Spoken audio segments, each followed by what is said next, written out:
Assalamualaikum warahmatullahi wabarakatuh. Kami dari kelompok 11 yang beranggotakan Anissa Fajarini NPM 1701020091, Friska Agustin NPM 1701020093, dan Ulfa Lutfiana NPM 1701020095 akan mempresentasikan terkait pendekatan kegunaan keputusan untuk laporan keuangan. Yang pertama, pendekatan keunggulan keputusan.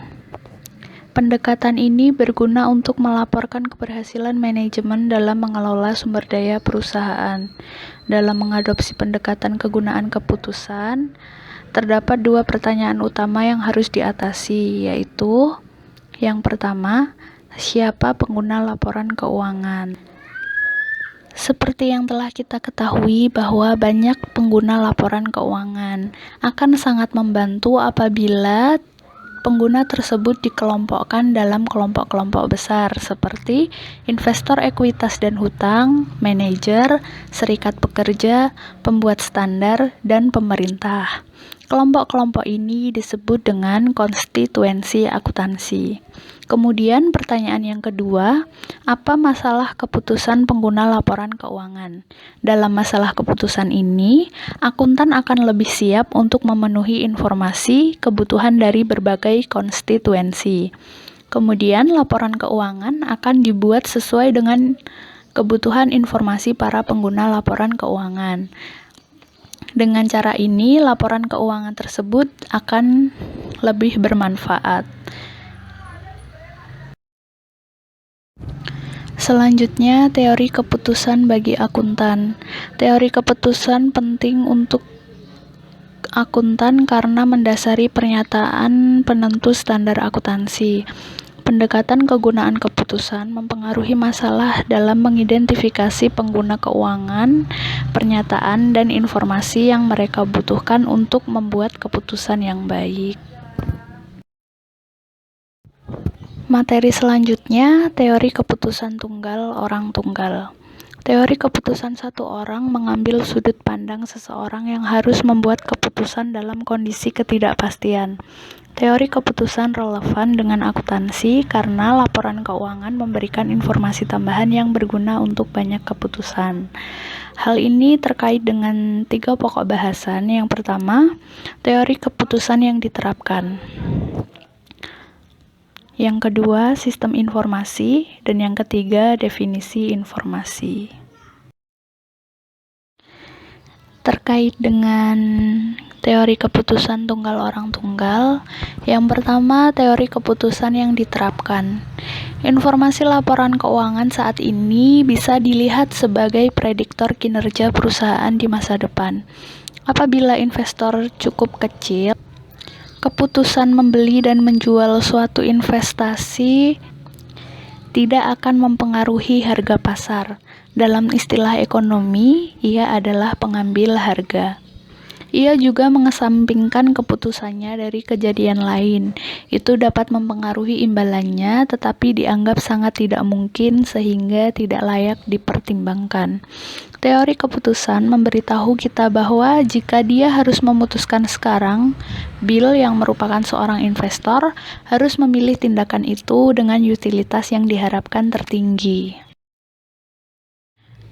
Yang selanjutnya, sistem informasi. Penting untuk memahami mengapa informasi laporan keuangan berguna. Untuk menjadi berguna, laporan keuangan harus membantu memprediksi pengembalian investasi di masa depan. Selain itu, informasi yang berguna itu yang pertama, tingkat relevansi yang meningkat tanpa mengorbankan keandalan maupun sebaliknya, sehingga hal ini dapat meningkatkan kegunaan laporan keuangan. Yang kedua yaitu konsisten. Setiap perusahaan harus konsisten dalam menggunakan prinsip akuntansi mereka. Mereka tidak boleh mengganti sistem akuntansi mereka setiap periode pelaporan. Misalnya, ketika sebuah perusahaan telah memutuskan untuk menggunakan metode FIFO dalam penilaian persediaan dan metode perpektual dalam sistem pencatatan persediaan mereka, maka mereka tidak boleh menggantinya setiap 1 periode. Sistem itu dapat diterapkan untuk minimal 3 periode pelaporan. Kemudian yang ketiga, informasi itu berguna apabila keinformatifan dalam memahami informasi untuk proses pengambilan keputusan. Artinya, informasi tersebut dapat berkontribusi untuk pengambilan keputusan seseorang. Semakin informatif suatu informasi, maka semakin banyak keputusan yang berguna. Selanjutnya, definisi informasi. Teori keputusan dan konsep keinformatifan mendefinisikan informasi sebagai bukti yang berpotensi mempengaruhi keputusan seseorang. Informasi harus benar-benar ditafsirkan setelah dikurangi biaya. Karena apabila informasi tersebut mahal, maka informasi tersebut tidak digunakan. Materi selanjutnya yaitu investor rasio risk averse. Dalam teori keputusan, konsep individu yang rasional berarti bahwa dalam pengambilan keputusan, individu itu memilih tindakan yang menghasilkan utilitas yang diharapkan tertinggi. Individu dapat mencari informasi tambahan yang berkaitan dengan keputusan, kemudian menggunakannya untuk merevisi probabilitas keadaan dengan menggunakan teorema Bayes. Biasanya juga diasumsikan bahwa investor rasional menolak resiko. Untuk memodelkan keengganan risiko, ahli teori keputusan menggunakan perangkat fungsi utilitas yang menghubungkan jumlah hasil dengan utilitas pembuat keputusan untuk suatu jumlah. Fungsi utilitas Bill adalah Ux sama dengan 1x x U0, di mana x adalah jumlah hadiah. Perhatikan bahwa fungsi utilitas yang menghindari risiko individu itu adalah cekung. Meskipun ada daya tarik intuitif dari penghindaran risiko, kadang-kadang diasumsikan bahwa pembuat kebijakan itu netral terhadap risiko. Prinsip diversifikasi portofolio. Dalam ekonomi apapun, ada keadaan alamiah yang juga disebut faktor yang mempengaruhi pengembalian dari semua saham, seperti tingkat suku bunga, nilai tukar mata uang asing, tingkat ekonomi, aktivitas, dan sebagainya yang disebut faktor pasar atau faktor ekonomi. Dalam hal ini berarti bahwa jika pengembalian satu saham tinggi, kemungkinan besar laba saham perusahaan dalam perekonomian juga akan tinggi. Meningkatkan keputusan kegunaan laporan keuangan. Tujuan MDNA antara lain yang pertama, bantu investor saat ini dan calon memahami laporan keuangan. Yang kedua, diskusikan informasi yang tidak sepenuhnya tercermin dalam laporan keuangan. Yang ketiga, diskusikan tren dan risiko penting termasuk yang mempengaruhi kinerja masa depan.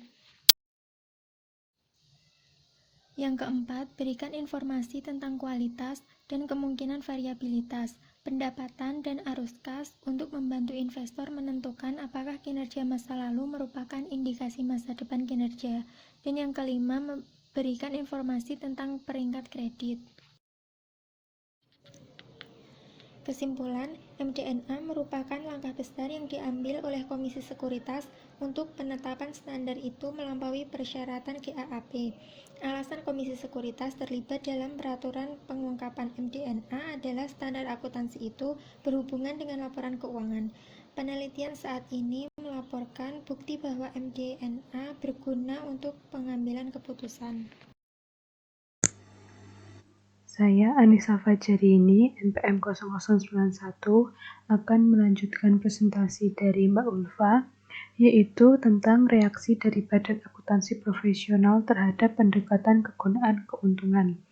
Nah, Badan Akuntansi itu telah mengadopsi Decision Useful Approach dalam penyusunan standar yang terbukti dari kerangka konseptual yang dihasilkan. Yang pertama yaitu ada SFAC nomor 1. SFAC nomor 1 itu berisi tentang tujuan pelaporan keuangan yang menunjukkan pengambilan putusan yang diterapkan terhadap pelaporan dan akuntansi keuangan.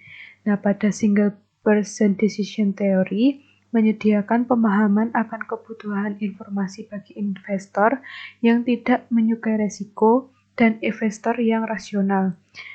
Dan juga menjelaskan bahwa investor yang tidak menyukai risiko dan rasional itu membutuhkan informasi yang dapat membantu mereka menilai return diharapkan dan risiko return diharapkan. Yang kedua yaitu ada SFAC nomor 2. Nah, SFAC nomor 2 ini berisi tentang karakteristik kualitatif informasi keuangan yang menggunakan the decision usefulness approach dengan menyediakan karakteristik informasi akuntansi yang bermanfaat bagi pengambilan keputusan. Kemudian karakteristik informasi akuntansi yang utama itu adalah relevansi dan reliabilitas. Dan informasi yang relevan adalah informasi yang memiliki kapasitas untuk mempengaruhi keyakinan investor tentang return masa depan. Sedangkan reliable itu adalah informasi yang dihasilkan secara jujur dan bebas dari bias. Kemudian pada slide selanjutnya yaitu ada kesimpulan pada keunggulan keputusan. Kesimpulan yang pertama yaitu laporan keuangan adalah sumber informasi yang penting dan hemat biaya bagi investor, meskipun tidak melaporkan langsung hasil investasi masa depan. Kemudian ada peran GAAP adalah untuk menyediakan sistem informasi yang dapat membantu investor untuk memprediksi kinerja perusahaan di masa depan yang pada gilirannya membantu memprediksi pengembalian investasi masa depan. Kesimpulan yang kedua yaitu diskusi dan analisis manajemen MD&A merupakan upaya untuk lebih meningkatkan keinformatifan pelaporan keuangan.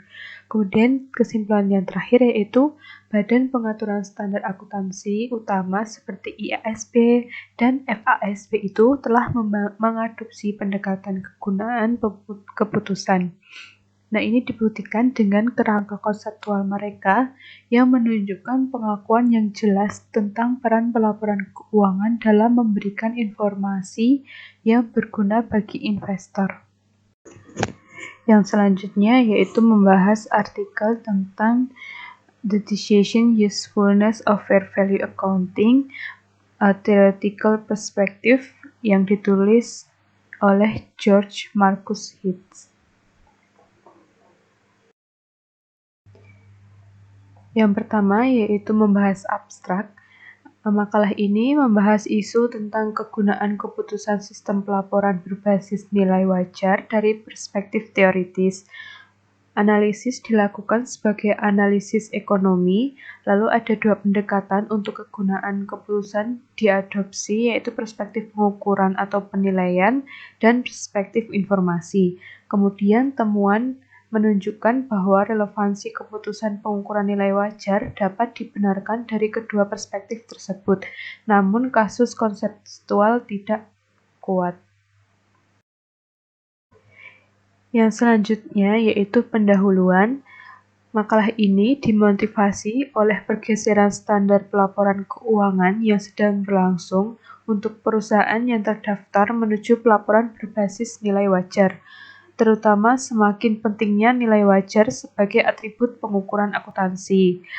Sejak pertengahan 1980-an, Dewan Standar Akuntansi Keuangan atau FASB, AS dan Dewan Standar Akuntansi Internasional telah secara sistematis menggantikan langkah-langkah berbasis pasar untuk tindakan berbasis biaya. Kemudian pergeseran paradigma pengukuran ini didorong oleh dugaan relevansi keputusan atas tindakan berbasis pasar. Baik FASB dan IASB itu menekankan kapasitas nilai pasar untuk dimasukkan dalam cara yang efisien dan hampir tidak memihak konsensus pasar berharap tentang arus kas masa depan. Yang selanjutnya ada akuntansi nilai wajar, pergeseran dalam paradigma pengaturan standar.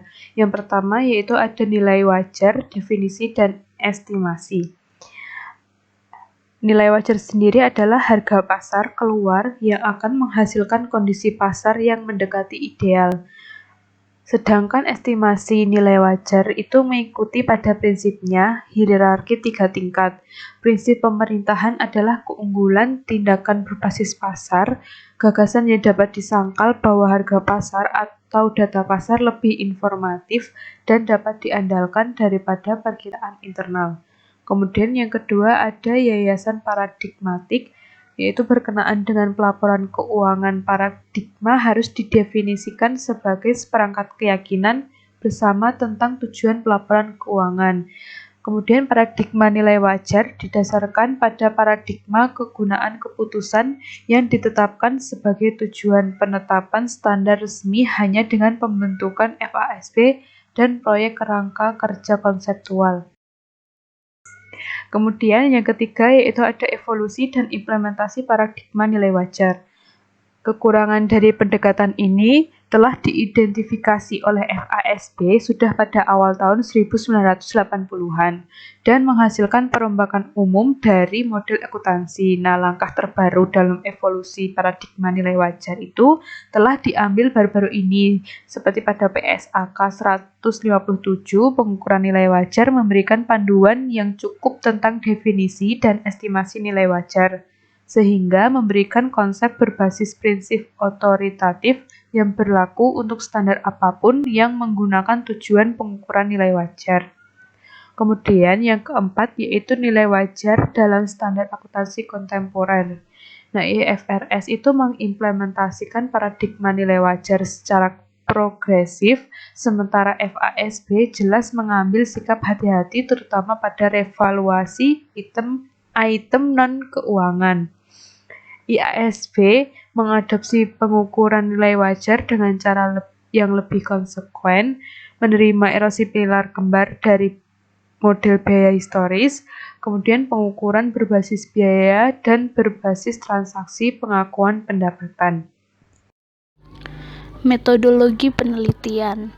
Secara metodologis, penelitian ini dilakukan dengan pendekatan analisis ekonomi priori, dilengkapi dengan inferensi penetapan standar. Analisis ekonomi bertujuan mengidentifikasi kontribusi alternatif pelaporan keuangan terhadap kesejahteraan masyarakat atau efisiensi ekonomi. Oleh karena itu, ini didasarkan pada kriteria evaluatif yang dapat direkonstruksi sebagai konsensus hipotesis mayoritas konstituen. Ekonomi neo-institusional dan teori informasi asimetris memberikan dukungan teoritis yang kaya untuk kontrak dan penilaian fungsi pelaporan keuangan. Tujuan yang terakhir, penyediaan informasi yang berguna untuk membuat keputusan investasi disepakati sebagai faktor utama dalam memberikan nilai sosial akuntansi, dan oleh karena itu merupakan dasar untuk analisis dalam penelitian ini. Pengukuran dan perspektif informasi adalah konsep yang ditetapkan. Yang selanjutnya, struktur analisis. Analisis dalam bagian ini dibagi menjadi dua. Yang pertama, mengevaluasi kegunaan keputusan ukuran nilai wajar secara berdiri sendiri. Artinya, format pelaporan untuk nilai wajar dan agregasinya tidak dipertimbangkan. Perspektif abstrak ini dapat dianggap sebagai pengungkapan penuh nilai-nilai wajar untuk semua aset dan liabilitas perusahaan. Aspek komparatif dibahas pada bagian kedua analisis, di mana pengukuran akuntansi dipertimbangkan dan manfaat konseptual neraca dan konsep pendapatan di bawah akuntansi nilai dan di bawah akuntansi biaya historis dievaluasi. Kegunaan keputusan akuntansi nilai wajar. Yang pertama, kasus untuk akuntansi nilai wajar. Telah ditunjukkan bahwa dasar-dasar paradigmatik dari pengukuran nilai wajar mengacu pada nilai wajar per SE dan karenanya tidak mendukung bentuk agregasi atau presentasi tertentu. Khususnya tidak ada argumen yang diberikan untuk akuntansi nilai wajar karena pengungkapan nilai wajar akan cukup untuk mengambil manfaat dari dugaan properti informasi. Namun, nilai wajar semakin diterapkan untuk neraca dan pengukuran pendapatan dengan asumsi peran positif untuk laporan keuangan berbasis biaya historis, terutama untuk tujuan kontrak. Penetapan akuntansi nilai wajar memerlukan dukungan teoritis di luar kualitas informasi nilai wajar per SI. Yang kedua, neraca nilai wajar. Perpindahan dari akuntansi biaya historis ke akuntansi nilai wajar mencerminkan pendekatan berbasis ekonomi yang semakin mengikat ke pengukuran akuntansi, di mana nilai ekonomi dilaporkan di neraca. Akuntansi nilai wajar memiliki keunggulan dibandingkan dengan akuntansi biaya historis karena membawa lebih banyak nilai pada neraca dan ceteris paribus mengurangi nilai sekarang dari residual laba yang akan diramalkan. Yang ketiga, penghasilan nilai wajar. Pada evaluasi konsep pendapatan nilai wajar tidak tercermin dalam fondasi paradigmatik pengukuran nilai wajar yang hanya bergantung pada perspektif saham. Penerimaan dalam literatur penelitian akuntansi sama-sama jarang karena sebagian besar studi empiris memfokuskan relevansi nilai pengungkapan nilai wajar, dan makalah analitik sejauh ini jarang mengambil masalah dengan pendekatan nilai wajar. Pendapatan ekonomi atau perspektif pengukuran. Dalam pengaturan kepastian pendapatan ekonomi sama dengan bunga pada nilai perusahaan pada awal periode. Persistensi pendapatan mengacu pada tingkat di mana pendapatan saat ini bertahan ke periode mendatang, yaitu sejauh mana perubahan dalam laba sekarang akan direproduksi dalam periode pelaporan berikutnya dan mungkin dalam pola menurun untuk periode sesudahnya. Kesimpulan dan implikasi pengaturan standar. Makalah ini menganalisis potensi kegunaan keputusan pengukuran nilai wajar, atribut dari sudut pandang teoritis berdasarkan pada pengukuran dan perspektif informasi HITS, dan mengevaluasi hasilnya dalam konteks pengaturan standar. Kelebihan dari pendapatan nilai wajar tidak dapat diselesaikan tanpa penilaian nilai terhadap pengertian pendapatan informatif. Kesimpulan ini didasarkan pada perspektif spesifik tentang manfaat keputusan yang diadopsi untuk keperluan analisis ini. Sekian presentasi dari kelompok 11. Jika ada salah kata, mohon maaf. Wassalamualaikum warahmatullahi wabarakatuh.